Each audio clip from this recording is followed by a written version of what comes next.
Folks, I'd like to go into a little bit more depth with you about how to write a methods section to your paper. First, which is it? Is it materials and methods with a capital M or with a small m? And so the answer depends really on the capitalization convention of your target journal. And if you don't know what it is, default to the lowercase m. It's not a proper noun. And the exception is if your target journal is asking for title case as opposed to sentence case for all of your subheadings.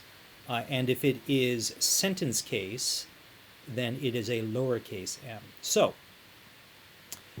in a clinical study, especially one involving patients, all your information should be in a first paragraph. And in a basic science paper, each section in the methods tends to be divided by the particular experiment. And I will show some examples.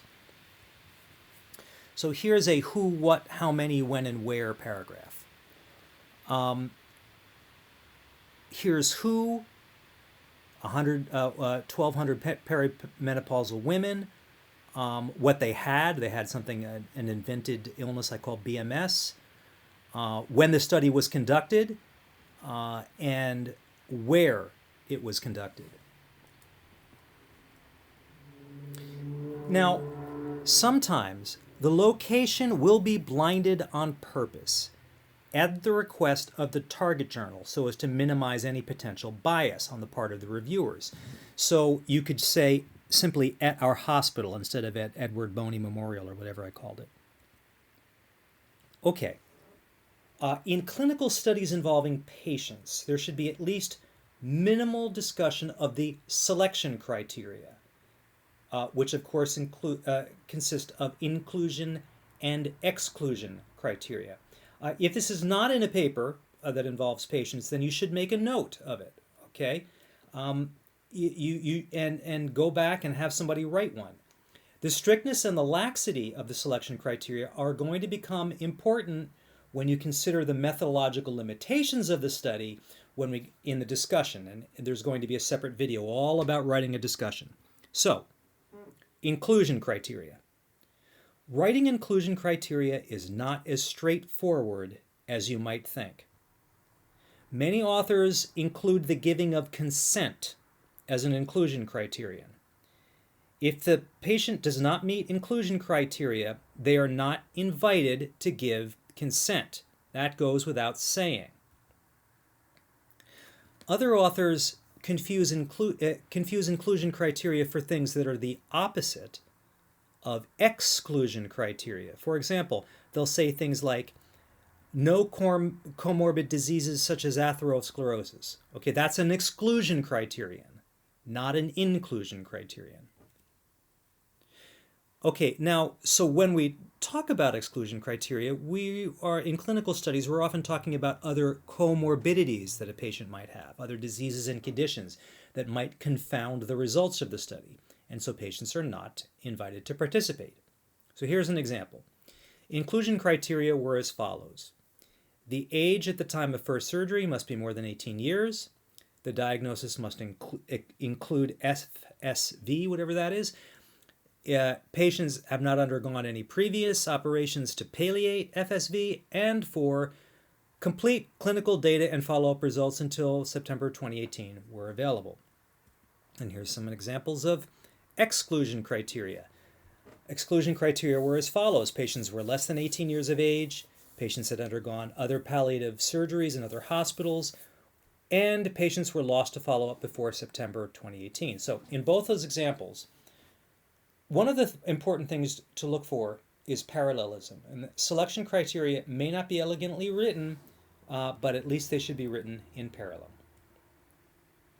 So, to the greatest extent possible, authors should try to organize their sections by materials first and methods second. So, for example, if it's a cancer study involving patient tissues and cultured cells, before ever getting to methods, the first sections should describe the living materials and where they were obtained. Now, even for clinical papers, this section here, the ethics and consent section, is where authors should declare that the patients gave informed written consent. And in scientific papers, no patients involved, if human tissue is involved, you have to look, there has to be some indication that consent was either obtained or that it wasn't needed for whatever reason. In virtually all types of papers involving living things, institutional consent must be obtained, and the relevant committees and permission numbers should be identified in this section. So, ask yourself a question here. Are the methods in the same order as the experiments that you plan to describe in the results? Folks, this is easier on the reader's brains. If things are out of order, okay, your reader is going to experience some awful cognitive dissonance. All right? Please try to make the order in which you present methods the same as you intend to present them in the results. So, the amount of detail. The amount of detail, classically, for a method section is that which is sufficient for colleagues to reproduce your data. So after you've written it, you have to ask yourself, can a colleague read these methods and reproduce my study? Also keep in mind that too much detail might be unnecessary. For example, the brand name of the pipettes that you use, unless the paper is about pipettes, of course. Here's an important one, and with my clients often forget or neglect to do this, and I need to remind them. The city, state, and country of origin is required for suppliers of materials. However, the city and the country is required only once, and after that it's sufficient to name only the name of the company. Okay, let's talk about power calculations. The best papers in clinical studies have them. So, for example, if a study is underpowered to do what it set out to do, the authors might as well not publish it. So there are several reasons why a power calculation might be left out. Either you haven't spoken enough with a statistician, or you haven't engaged one, and in general, this is a mistake. You should engage a statistician. Or perhaps you've engaged a statistician and they've given you the bad news that your study is underpowered. The bottom line is, if you are doing a clinical study, you should give serious consideration to a power calculation. So here's an example. An a priori power calculation was performed based on past studies that used an electromagnetic system to quantify the pivot shift test. And there's a references to detect a difference in rotational acceleration of the tibia of 0.5 meters per second squared during pivot shift using a two-sided students test, t-test between groups for between group comparisons. There should be a hyphen between the words between and group, at a power and significance level of 0.9 and 0.05 respectively. A sample size of 46 knees is required. So these investigators overshot their own power calculated sample by about 50%, but at least we know we can trust the results. So let's finish up by talking about statistical analyses, since this is usually the final part of a method section. So the statistical analyses section consists of the statistical tests that you performed, the software package that you used, if any, including the manufacturer, the version, and the location of origin, as we talked about for materials. And then finally, what level of significance you accepted, which is usually an alpha level of 0.05. Now, here's an example of a statistics section. Data were expressed as mean plus or minus standard deviation. The differences in mean values between the two groups were analyzed using the student's t-test, and differences in mean values between several groups were analyzed using one-way ANOVA. So here we've talked about what statistical tests were done.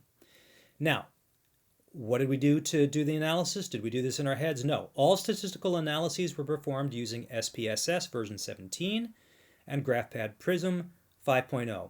Generally, GraphPad Prism is used to generate figures, so you might say that all figures were drawn using that.